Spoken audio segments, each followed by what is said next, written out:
Welcome to mister nobody's review and நம்ம போகிற movie review வந்து கிறிஸ்மஸ் கார்மா 2025 ஆன ஒரு மியூசிக்கல் காமெடி ட்ராமா மூவி. இந்த படத்தோட ஃபுல் ரிவ்யூ போதுமே நம்ம சேனலில் இன்னும் சப்ஸ்கிரைப் பண்ணாமல் பார்த்துக்கிட்டு இருக்கீங்கன்னா சப்ஸ்கிரைப் பண்ணுறங்க. That helps my lot guys. உங்களுக்கு நிறைய மூவி ரிவ்யூஸோட அப்டேட்ஸ் வந்துகிட்டே இருக்கும். அண்ட் இந்த படத்தோட கதை எங்கே ஆரம்பிச்சது பார்த்தீங்கன்னா, இந்த படத்தில் வந்து இருக்கிற ஒரே ஒரு முக்கியமான கேரக்டர் வந்து ஈஷான் சுட். ஓகேங்களா, அவர் வந்து இப்போ வந்து யூகேல லண்டனில் இருக்கார். இது வந்து கிறிஸ்மஸ் ஈவ். நாளைக்கு ஈவ்னா அதுக்கு முன்னாடி நாளை வந்து நாளைக்கு கிறிஸ்மஸ்னா அதுக்கு முன்னாடி நாளை வந்து ஈவ்னு சொல்லுவாங்க. ஸோ இன்றைக்கி கிறிஸ்மஸ் ஈவ். அப்போன்னு பார்த்தா அவர் என்ன பண்ணுறாரு அப்படின்னு பார்த்தீங்கன்னா, இவர் வந்து உகாண்டாவில் இவர் இந்தியன் தான்.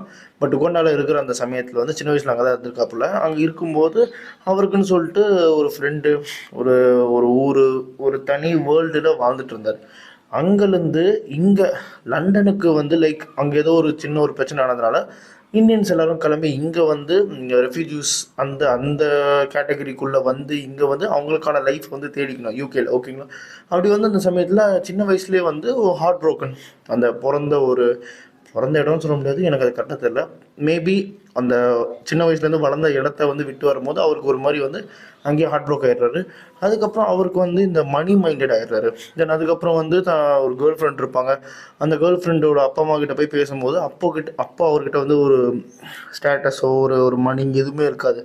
அந்த சமயத்தில் வந்து பொண்ணோட பேரண்ட்ஸ் கிட்ட பேசுகிற அந்த சமயத்தில் அவங்க வந்து அசிங்கப்படுத்தி விட்டோன்னே இவருக்கு ஒரு மாதிரி லவ்ன்றதை தாண்டி லைக் பணம் இருந்தால் என்னை மதிப்பாங்க போல அப்படின்னு சொல்லிட்டு லைக் காசு எல்லாமே ஒரே வருஷத்தில் சம்பாதிச்சுட்டு ஒரு பெரிய பிஸ்னஸ் மேனாக வந்து அவங்க அம்மா அப்பாவுக்கு இருந்து டீல் பேசுகிற மாதிரி பேசுவார் தன்னோட கல்யாணத்தையே. ஸோ அதை பார்த்து அவரோட ஃபர்ஸ்ட் கேர்ள் ஃப்ரெண்ட் வந்து, நீ வந்து இந்த லவ் இதுலேயே இல்லை, நீ என்னவோ ஒரு பிஸ்னஸ் டீல் பேசுகிற மாதிரி பேசிகிட்டு இருக்க, என்னது விலை கொடுத்து வாங்குற மாதிரி நீ பண்ணிகிட்டு இருக்க அப்படின்ட்டு சொன்னோன்னே அவருக்கு அங்கே ஃபர்ஸ்ட் பிரேக்கப். ஸோ அவர் வந்து பிரேக்கப் ஆகும்போது அந்த பொண்ணை போய் கன்வின்ஸ் கூட பண்ணல. ஏன்னா வந்து அவர் யோசிக்கிறது தான் கரெக்டுன்ற ஒரு மைண்ட் செட்டுக்கு தள்ளப்பட்ட ஒரு ஆள். ஏன்னா வந்து சின்ன வயசுலேருந்து இந்த மாதிரி நிறைய இன்சிடென்ட் ஆனதுனால அவர் ஒரு மாதிரி man with a successful career but loneliness surrounded. ஓகேங்களா, இப்படி இருக்க அந்த சமயத்தில் இப்போ வந்து ஒரு பெரிய ஆஃபீஸ் ஒன்று நடத்திட்டு இருக்காரு. அங்கே இருக்கிற எம்ப்ளாயிஸ்லாம் வந்து கிறிஸ்மஸ் ஈவ் நைட் அன்றைக்கி என்ஜாய் பண்ணுறாங்க அப்படின்னு சொல்லிட்டு அவங்க எல்லாருமே ஃபயர் பண்ணுறாங்க. பாபுன்னு சொல்லிட்டு ஒரு லாயலான ஒரு மேனேஜர் இருப்பாப்புல, அவருக்கு மட்டும் சின்னதாக ஒரு போனஸ் மாதிரி கொடுத்து அமுச்சு விட்டுறாரு. பாபுக்கு 4 பசங்க. அதில் ஒரு பையனுக்கு வந்து லைக் ஏதோ ஒரு ரேர் டிசீஸ் ஒன்று இருக்குது. அவனை வந்து லைக் எப்படி சொல்கிறது, அவனை வந்து லைக் ட்ரீட் பண்ணலாம். பாபோட அந்த சின்ன பையன் வந்து இறந்துடும். ஓகேங்களா, இப்படி இருக்கிற அந்த சமயத்தில் இதெல்லாம் இவருக்கு எதுவுமே தெரியாது. ஸோ இவர் வந்து பாபுக்கு போனஸ் கொடுத்துட்டு நேராக வீட்டுக்கு போகிறாரு. வீட்டுக்கு போயிட்டு என்ன பண்ணுறாரு அப்படின்னு பார்த்தீங்கன்னா, தூங்குறாப்புல.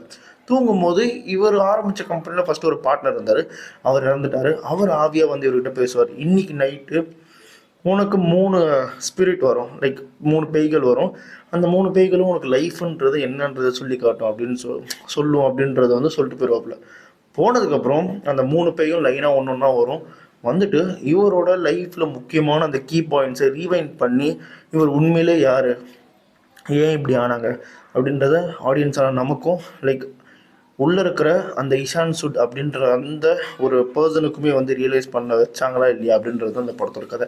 ரியலைஸ் ஆனதுக்கப்புறம் அவர் உயிரோடு இருந்தாரா இல்லைனா வந்து அந்த கிறிஸ்மஸை எப்படி கொண்டாடினாரா இல்லையா அப்படின்றது அந்த படத்தோட கதையை. உண்மையாகவே சொல்லப்போனால் எனக்கு வந்து ஒரு நல்ல படம் பார்த்த ஒரு ஃபீல்.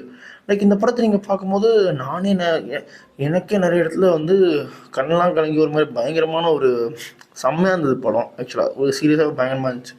ஓகேங்களா, ஒரு ஒரு கிறிஸ்மஸ்க்கு வந்து இப்படிப்பட்ட ஒரு படம் இறங்கும்போது அது மாதிரி நல்லாவே இருக்குது. அந்த கிறிஸ்மஸே வந்து எனக்கு ஏதோ அந்த ஃபுல்ஃபில் ஆன மாதிரி இருந்துச்சு எனக்கு இந்த படம் பார்க்கும்போது.